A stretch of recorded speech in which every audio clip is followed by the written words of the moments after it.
air in the reclaimed substation hums with the stubborn ghost of static, ozone biting at the back of the throat like cheap gin. Dust motes dance in the single neon tube, casting a wound-red glow on the hand-labelled vinyl. The war surplus transmitter pulses, a defiant heartbeat against the city's indifferent sprawl. Black Star Pirate Radio. In Saragucucho, we're reading 86 degrees Fahrenheit with light rain shower. Wind check, southeast at 9 miles an hour.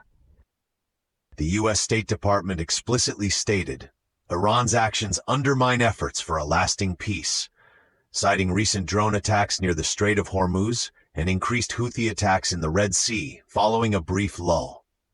This exposes millions of civilians in Yemen and Gaza to exacerbated humanitarian crises, alongside global shipping lanes through Bab el-Mandeb. A viable alternative involves direct, multi-party mediation involving neutral powers like Oman, focusing on localized ceasefires and humanitarian corridors before comprehensive political agreements. The chosen next move appears to be an escalation of rhetorical and military posturing. The U.S. is expected to push for UN Security Council condemnation, while Iran will likely continue to support proxies to demonstrate regional leverage, asserting its national interest. This pattern echoes the game of shadows played out for decades in the Levant, where regional powers use proxies to project force without direct confrontation. The cultural thread here is a narrative of perceived slights and historical interventions, building a deep-seated mistrust, like a palimpsest of grievances etched onto the land itself. Who carries the burden? The families in Sana'a and Rafah, living under the constant threat of these indirect battles, become the canvas for these power plays. Patching in a caller, the boundary keeper. You're on the signal. Togee, this is the boundary keeper. Lex mentioned millions exposed and escalating posturing. What's the direct, measurable cost of this continued cycle of accusation and renewed strikes? Beyond the diplomatic dance, what does it truly cost ordinary people in terms of resources, safety, or lost opportunities for peace? Coffee's cold. Doesn't matter. The signal is warm and the board is reading clean. Boundary keeper, a vital question. The true cost is often tallied in human potential, which brings us to the shifting political landscape in Victoria, Australia. Former Victorian Premier Daniel Andrews, in a rare public statement, has endorsed Ben Carroll, saying he can win the next election, sparking speculation about leadership succession and party unity. Cool down is when habits set. Swap the tiresome combo for a clean two-step people want to repeat. This endorsement by Daniel Andrews, a significant political figure, explicitly signals a potential leadership challenge or succession planning within the Victorian Labour Party, despite Jacinta Allen being the incumbent premier. It exposes Premier Allen to internal scrutiny and potentially weakens her authority, especially with Labour holding a slim majority of 48 seats in the 88-seat Legislative Assembly. A viable alternative for Premier Allen would be to immediately announce a bold popular infrastructure project or social reform package, thereby reasserting her mandate and unifying the party around a shared vision. The chosen next move for Carroll will likely be to quietly build his factional support and public profile, while Premier Allen must actively demonstrate decisive leadership to prevent this can-win statement from becoming a self-fulfilling prophecy before the 2026 election. From that dossier to this one, Zach Polanski will not say sorry to Farage. This is the classic anointing of the heir apparent trope, familiar from Shakespearean plays to corporate boardrooms. It's about passing the torch, or perhaps subtly fanning the flames under a challenger. The cultural signal is one of lineage and succession, but also a test of current leadership's mettle. It's a dance of loyalty and ambition, reminiscent of the Roman practice of designatio, where a successor was indicated but still had to prove their worth. Who carries this next? The Victorian electorate, who will read this as a signal about the party's future direction and cohesion. Patching in a caller. Go ahead.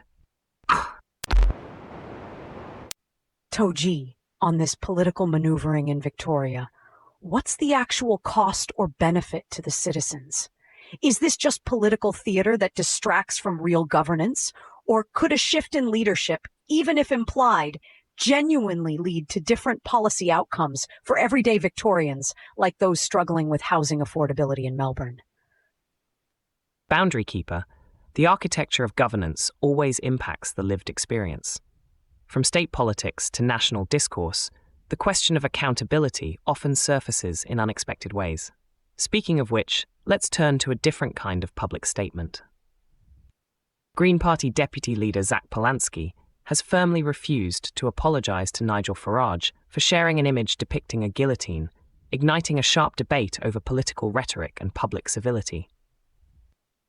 Deputy Leader Polanski's steadfast refusal to apologize for sharing an image of a guillotine in relation to Nigel Farage has drawn sharp condemnation from Farage and other conservative figures, who label it incitement. This exposes Polanski's political judgment to severe scrutiny and risks damaging the Green Party's broader appeal, potentially alienating moderate voters and undermining their environmental message with perceived radicalism, especially concerning their current support base of 6.3% in national polls. A viable alternative for Polanski would be to issue a statement acknowledging the image's historical connotations of violence, while clarifying his intent was to critique oppressive systems or policies, not to threaten an individual. He could say, "My intent was to critique systemic power structures, not endorse violence against individuals," reframing it as symbolic critique. The chosen next move appears to be a hardening of positions. Polanski will likely leverage this defiance to galvanize his base, appealing to those who see Farage as an embodiment of the establishment, while Farage will undoubtedly use it as ammunition to paint the Green Party as extremist, further polarizing the political discourse. This isn't just a political spat, it's a clash of archetypes. The guillotine image, culturally, is a potent symbol of revolutionary justice against perceived tyranny, but also of mob rule and extreme violence. Farage, in this narrative, positions himself as the man of the people under attack, while Polanski is leaning into the radical truth-teller persona.